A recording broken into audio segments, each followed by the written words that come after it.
तो अब हम स्टार्ट कर रहे हैं। हमने एक क्वेश्चन अभी दिया आपको कि हाइड्रोजन है, एक कंटेनर में हाइड्रोजन गैस, मीथेन गैस और ऑक्सीजन गैस के इक्वल मास प्रेजेंट है, ठीक है ना। इक्वल मास प्रेजेंट है तो इनके मोल्स का रेशियो और इनके नंबर ऑफ मॉलिक्यूल्स का रेशियो निकालना है। तो बताओ हमारे पास क्या गिवन है, WH2 इक्वल टू क्या होगा, WCH4, W मतलब weight of CH4 and WO2 equal दे रखा है और इसको हम लिख सकते हैं लेट इट इज X, ठीक है ना। तो अब हमें मोल्स का रेशियो चाहिए, तो मोल्स का रेशियो चाहिए तो मोल्स आ जाएगा किसका, यहाँ पे हाइड्रोजन का, इसका रेशियो आएगा मोल्स CH4 का और इसका रेशियो आएगा मोल्स O2, ठीक है ना। तो ये हमारे पास मास अपॉन, अच्छा मोल का फॉर्मूला होता है क्या, मास अपॉन मोलर मास। तो मास कितना दे रखा है अपने को X और मोलर मास ऑफ हाइड्रोजन कितना होता है, मोलर मास होता है 2 और यहाँ पे मीथेन के लिए देखें तो X अपॉन 16 और यहाँ पे आ जाएगा क्या, X अपॉन 32, ठीक है ना। अगर इसको सिंप्लीफाई करें तो मैं इसको सबको किससे मल्टीप्लाई कर देता हूँ, 32 से, सबको 32 से मल्टीप्लाई कर देता हूं। तो मेरे पास जो आंसर आएगा वो क्या आएगा बताओ, यहां पे आएगा 16:2:1, ये रेशियो आएगा हमारे पास। ये मोल्स का रेशियो है हमारे पास, ध्यान रखना, ठीक है ना। फिर हमारे पास क्या आएगा, अगर मैं नंबर ऑफ मॉलिक्यूल का रेशियो देखूं तो नंबर ऑफ मॉलिक्यूल जो N होता है वो मेरे पास क्या होता है बताओ, मोल इंटू एवोगैड्रो नंबर। तो मोल इंटू एवोगैड्रो नंबर है तो मुझे N हाइड्रोजन का रेशियो और चाहिए अपने को N मीथेन का रेशियो और यहाँ पे NO2, ये नंबर ऑफ मॉलिक्यूल है। तो देखो अभी यहाँ पे क्या आएगा, फॉर्मूला तो पता ही आपको, तो mole into mole of hydrogen into Avogadro number plus इस two mole of hydrogen, mole of methane यहाँ पे आएगा इंटू आ जाएगा 16 एवोगैड्रो नंबर और यहाँ पे आ जाएगा मोल, आएगा अपने पास मोल किसके आ जाएंगे, O2 के और एवोगैड्रो नंबर। इसका मतलब ये एवोगैड्रो नंबर तो कैंसिल हो गए, तो ये रेशियो केवल किसका आया, मोल्स का ही रेशियो आया जो हम ऑलरेडी कैलकुलेट कर चुके हैं, 16:2:1। तो इससे क्या कंक्लूजन निकला, मोल का रेशियो और नंबर ऑफ मॉलिक्यूल का रेशियो क्या होता है, इक्वल होता है, सेम होता है, कोई चेंज नहीं होता। तो ये अपने को ध्यान रखना है। ये क्वेश्चन IIT में भी आ चुका है, जेई मेंस में भी आ चुका है और नीट के एग्जाम में भी आ चुका है, मेडिकल और जेई में दोनों में आ चुका है, ठीक है ना। तो बहुत ही अच्छा क्वेश्चन है, इसको लिखो जल्दी। सर ये 32 से मल्टीप्लाई क्यों किया है, सिंप्लीफाई करने के लिए, क्योंकि देखो यहाँ 32 है तो इसको कैंसिल करना है 32 से, तो हमने क्या कर दिया, मतलब मैंने ये तरीके सिंपल सॉल्व किया, 32 से मल्टीप्लाई कर दो तो ये 16 आ गया, 2 आ गया, ये 1 आ गया, बस लिखो इसको जल्दी।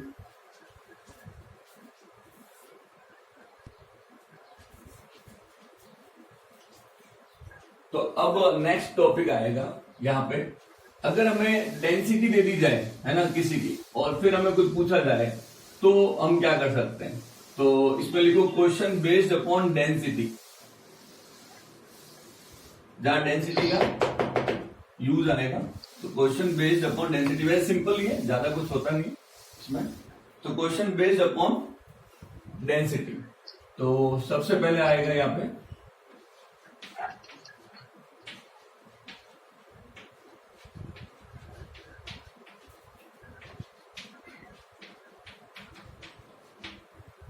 तो जो हमारे पास जो डेंसिटी है वो क्या होता है बताओ,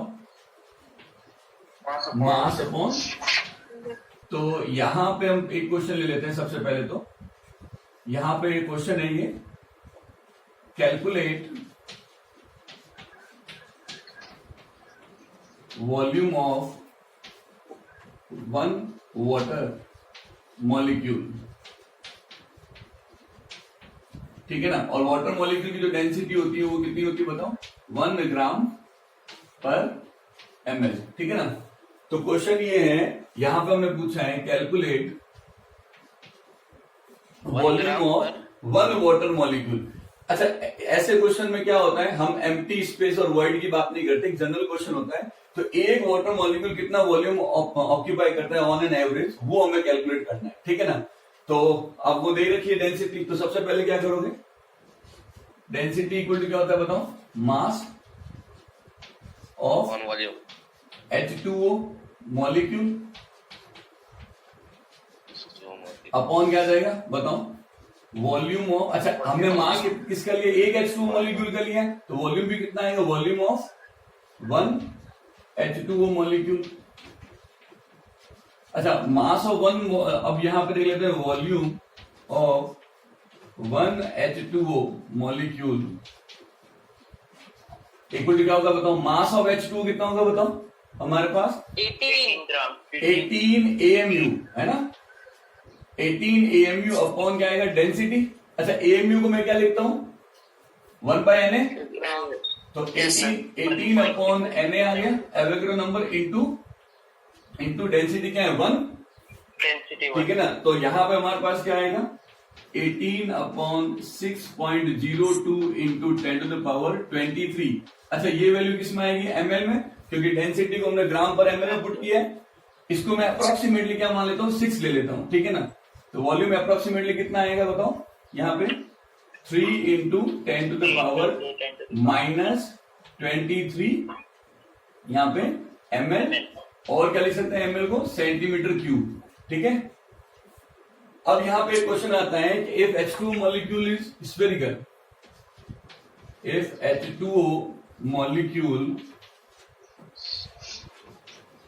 इज स्फेरिकल। अच्छा मॉलिक्यूल अगर स्फेरिकल हुआ तो क्या कर सकते हैं हम इसके, स्फेरिकल देन इट्स रेडियस, बताओ रेडियस कैसे होगी,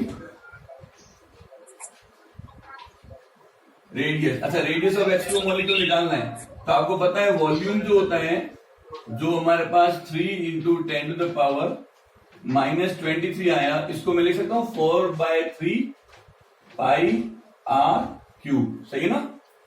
अगर मैं स्फेरिकल मानूं तो एक H2O मॉलिक्यूल वॉल्यूम है, तो ये इस तरह से हम इसको रेडियस को कैलकुलेट कर सकते हैं, ऐसा अप्रोक्सीमेट एज्यूम करते हुए। ऑडियो म्यूट कर दो, है ना, आया समझ में ये।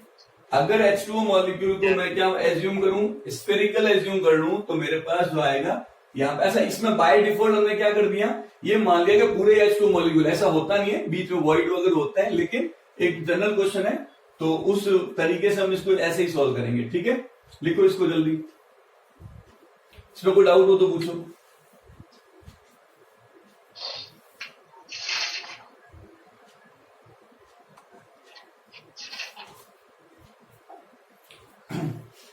अब जो क्वेश्चन है हमारे पास क्या है, density of cuboidal piece of AG of 2 centimetre into 3 centimetre to 5 centimetre is this, मतलब ये इसकी डायमेंशंस दे रखी है, वो 10.5 ग्राम पर ml है। Find number of AG atoms, तो ये अपने को फाइंड करना है इसके अंदर, है ना। तो ये कैसे करेंगे वो देखते हैं, अभी करोगे या मैं करवा दूं, चलो करो, 2 मिनट से करो, हाँ 1 मिनट दे रहा हूँ ना, 1 मिनट। 108 है, हाँ उसका एटॉमिक वेट है जो 108 ग्राम है।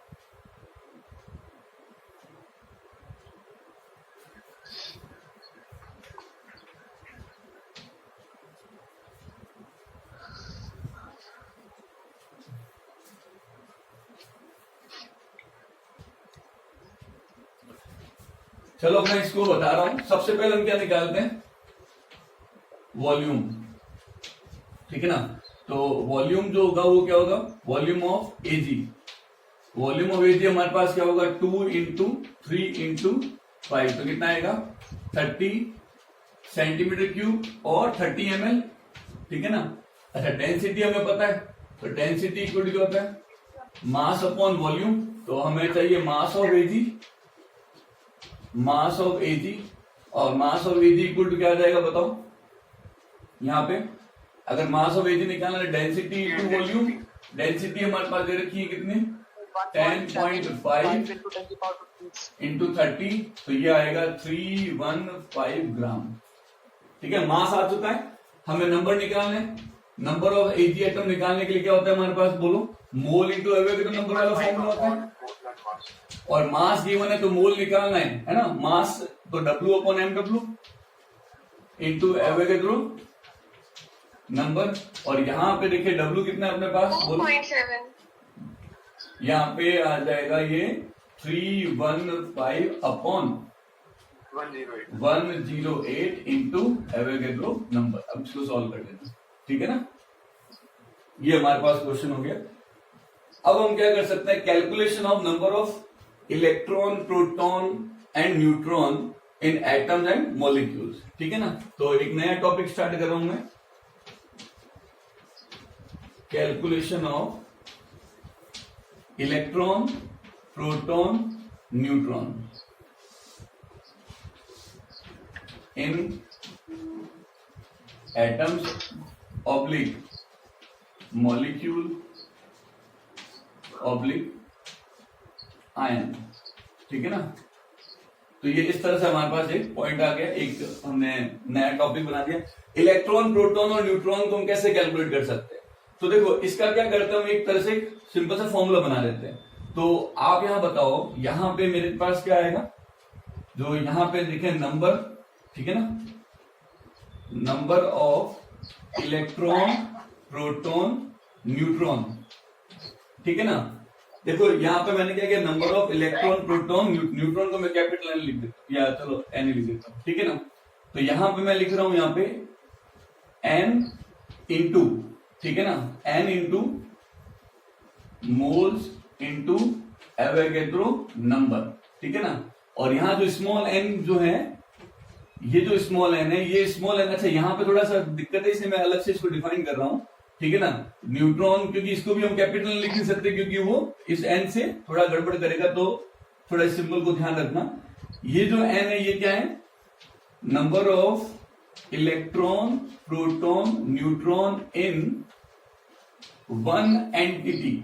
वन एंटिटी का मतलब क्या हुआ, वन एंटिटी का मतलब हुआ वन मॉलिक्यूल, वन एटम या वन आयन, है ना। उसके अंदर ये कितना है, फिर ये मोल्स किसके होंगे, ये मोल्स ऑफ एंटिटी जो दे रखा है, ठीक है ना। और इनटू हो जाएगा क्या, एवोगैड्रो नंबर।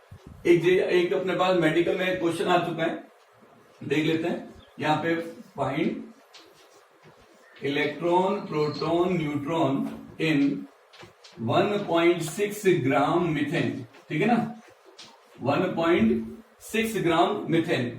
अब अपने को सबसे पहला काम क्या है, हमें यहां ये पता लगाना है कि मोल्स ऑफ मीथेन कितना है। मोल्स ऑफ CH4 निकालने के लिए मास गिवन है, तो हम क्या करते हैं, W अपॉन क्या निकाल लेते हैं, MW, है ना। W दे रखा है 1.6 और मीथेन का मास कितना होता है बताओ, वो भी 16 होता है, ये आ जाएगा 0.1 मोल, ठीक है। अब देखो ये तो पता चल गया, तो यहां पे हमें ये पता है कि 1 CH4 में, है ना, 1 CH4 में इलेक्ट्रॉन्स कितने होंगे, प्रोटॉन्स कितने होंगे और इलेक्ट्रॉन्स कितने होंगे वो देख लेते हैं, ठीक है। न्यूट्रॉन तो हाँ, न्यूट्रॉन कितने होंगे, तो इलेक्ट्रॉन, प्रोटॉन और न्यूट्रॉन। तो यहां देखो सबसे पहले कार्बन की बात करें, कार्बन में बताओ इलेक्ट्रॉन्स कितने होते हैं, 6 इलेक्ट्रॉन्स होते हैं, है ना। और हर एक हाइड्रोजन के पास एक है, तो कितने इलेक्ट्रॉन होंगे, 4 इलेक्ट्रॉन, और तो टोटल इलेक्ट्रॉन्स होते हैं वो 10। अच्छा, प्रोटॉन भी कितने होंगे, कार्बन के पास 6 यहाँ पे प्रोटॉन होते हैं, और हाइड्रोजन हर एक के पास एक प्रोटॉन, तो ये भी कितने होंगे, 10। अब बात करते हैं न्यूट्रॉन की। न्यूट्रॉन कार्बन के पास तो 6 है, लेकिन हाइड्रोजन के पास न्यूट्रॉन नहीं होते। हाइड्रोजन के पास ओनली क्या होता है, प्रोटॉन होता है। तो यहाँ पे अगर न्यूट्रॉन नहीं है, तो हम यहाँ इसमें हाइड्रोजन न्यूट्रॉन नहीं है, तो टोटल कितने हुए हैं, 6। आई बात समझ में। तो अब हमारे पास ये टर्म आ चुके हैं, ये टर्म जो है वो n को रिप्रेजेंट करेगा। तो अब देखो इधर, तो निकाल लेते हैं नंबर ऑफ इलेक्ट्रॉन्स और प्रोटॉन, क्योंकि दोनों बराबर है। देखो इधर दोनों 10-10 है, तो अब हम क्या करेंगे, नंबर ऑफ इलेक्ट्रॉन और प्रोटॉन, n की वैल्यू कितनी है यहाँ पे, 0.1 n, स्मॉल n की वैल्यू है ना। ये जो n है इसकी वैल्यू कितनी है, 10, है ना। ये जो n है, number of electron, proton, neutron in one atom या वन मॉलिक्यूल और वन आयन, तो ये कितना है, 10 इंटू मोल्स कितने हैं, 0.1 मोल्स है ना, मोल्स 0.1 इंटू क्या जाएगा बताओ, एवोगैड्रो नंबर। तो मेरे पास आएगा 1 Na, ठीक है।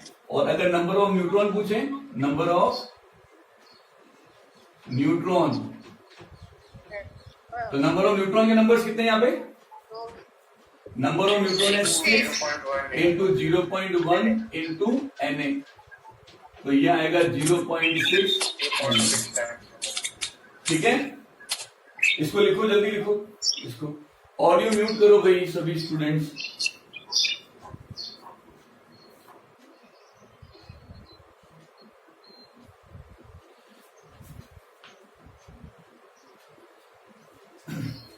अब तो नेक्स्ट अपने पास आएगा, वो हम क्या करते हैं, सिंबल को कैसे रिप्रेजेंट करते हैं, ठीक है ना। तो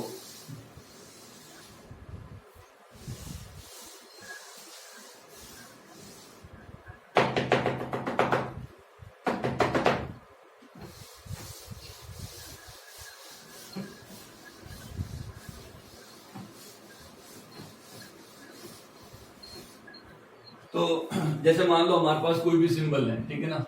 मान लो मेरे पास x लिखा हुआ है, ठीक है ना। तो x पे यहाँ पे जो आता है ये क्या आता है z, और यहाँ पे क्या आता है a, ठीक है। तो ये मेरे पास क्या है, एक एटम है, उसका सिंबल ये है। तो हमारे पास जो यहाँ पे जो z है ये क्या होता है बताओ, एटॉमिक नंबर। और ये इक्वल टू क्या होता है, equal to number of proton, ठीक है ना। a जो होता है वो क्या होता है हमारे पास, मास नंबर, ठीक है ना, मास नंबर। और ये मास नंबर जो होता है वो क्या होता है बताओ, इक्वल टू, यहाँ पे क्या होगा, सम ऑफ प्रोटॉन प्लस न्यूट्रॉन, ठीक है ना। प्रोटॉन और न्यूट्रॉन का क्या होता है, सम होता है, ठीक है। तो आपको पता है अगर मुझे n निकालना है, मतलब नंबर ऑफ क्या निकालना है, नंबर ऑफ न्यूट्रॉन, तो मेरे को क्या करना पड़ेगा, a माइनस पी करना पड़ेगा, या a माइनस क्या करना पड़ेगा, z। p और z एक ही होता है, ठीक है। तो हमारे सामने दो टर्म आती है, देखो अगर सपोज करो मेरे पास क्या है, एक एग्जांपल ले लेते हैं, ठीक है ना। यहाँ पे 6 कार्बन 14, ठीक है। अब यहां पे देखो क्या होता है, अगर मैं इसमें a को लिखूं तो a हमारे पास कौन है, 14 है, जो किसका सम है, प्रोटॉन प्लस न्यूट्रॉन का, या z प्लस n लिख सकते हैं, ठीक। अब मेरे पास n यहाँ पे जो प्रोटॉन आएंगे या z आएगा वो कितना आएगा, 6, ठीक है। तो न्यूट्रॉन निकाला तो न्यूट्रॉन कितना आएगा, a माइनस z कितना आएगा, 14 माइनस 6 इक्वल टू 8। बहुत ही सिंपल सी बात है ना। तो इस तरह से हमारे पास प्रोटॉन न्यूट्रॉन ये सारे पॉइंट आ गए। क्वेश्चन ये आता है, यहाँ पे एक टर्म आ रहा है मास नंबर और एक आता है एटॉमिक मास। इन दोनों में फर्क क्या है, मास नंबर केवल नंबर्स होते हैं जो प्रोटॉन और न्यूट्रॉन के नंबर्स के इक्वल है। तो व्हाट इज एटॉमिक मास, तो एटॉमिक मास जो होता है वो प्रोटॉन और न्यूट्रॉन के मास का सम होता है, ठीक है ना। नंबर का सम मास नंबर, और उनके मास का सम वो हो जाएगा अपने पास एटॉमिक मास। समझ आई बात। तो यहाँ पे जैसे ये 14, तो 14 के पीछे क्या लगा देंगे, AMU। तो 14 AMU जो होगा वो इसका आ जाएगा क्या, एटॉमिक मास, और ओनली 14 क्या होगा, मास नंबर। ये ध्यान रखना, ये पॉइंट समझ में आया सभी को। 14 AMU तो नाइट्रोजन का होता है ना। नहीं, यहाँ पे मैंने क्या लिया है, मैंने कार्बन का एक आइसोटॉप लिया है, ठीक है। यहाँ पे 6 कार्बन जो 14 लिया है ना, तो ये कार्बन का आइसोटॉप है। अगर मैं 12 लिख देता ना तो वही आंसर आ जाता है। थोड़ा डिफ्रेंशिएट करने के लिए मैंने अलग इसका आइसोटॉप लेके सॉल्व किया है, ठीक है ना। तो ये कार्बन का आइसोटॉप है। तो आइसोटॉप में देखिए तो 6 कार्बन 14, आइसोटॉप पता ही है, मास नंबर जो होता है वो डिफरेंट होता है, और एटॉमिक नंबर क्या होता है, सेम होते हैं, ठीक है ना। तो यहां देखो A जो है कितना है, 14 आ गया, ये इसके अकॉर्डिंग बता दिया, सिंपल बता ही रहा है, और ये अपने पास इस तरह से। तो ये हमने कैलकुलेट कर दिया। तो वापस रिपीट कर रहा हूं, मास नंबर ओनली प्रोटॉन और न्यूट्रॉन का सम होता है, उसकी कोई यूनिट नहीं होती है, ठीक है ना। तो only 14 is mass number, but atomic mass निकालना है इसका कार्बन 14 का, तो वो हो जाएगा 14 AMU। आ रही बात समझ में। तो ये दोनों में फर्क है, उसकी यूनिट ग्राम होती है, इसकी कोई यूनिट ही नहीं है। वो मास जो होता है अगर ग्राम में रिप्रेजेंट करेंगे तो वैल्यू आएगी फ्रैक्शनल, सॉरी एटॉमिक मास को अगर हमने ग्राम में रिप्रेजेंट किया तो उसकी वैल्यू आएगी फ्रैक्शनल, और मास नंबर की वैल्यू फ्रैक्शनल कभी नहीं आती, ये ध्यान रखना, ठीक है। तो ये इन दोनों में डिफरेंस है। तो एक क्वेश्चन करते हैं जो अभी आप करोगे, यहां पे इन 7 milligram of carbon 614 find number of electron, proton and neutron. ठीक है, ये क्वेश्चन है। मैं आपको 2 मिनट दे रहा हूं, इससे ज्यादा टाइम लगेगा भी नहीं, जल्दी करो इसको सॉल्व।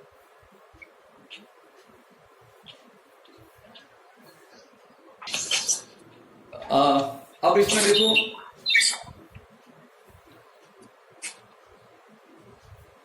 यहां पे देखो क्या है, यहां पे सबसे पहले जो ए है वो हमारे पास कितना है, 14 है, ये मास नंबर है। ठीक है ना, तो बताओ एटॉमिक वेट कितना होगा,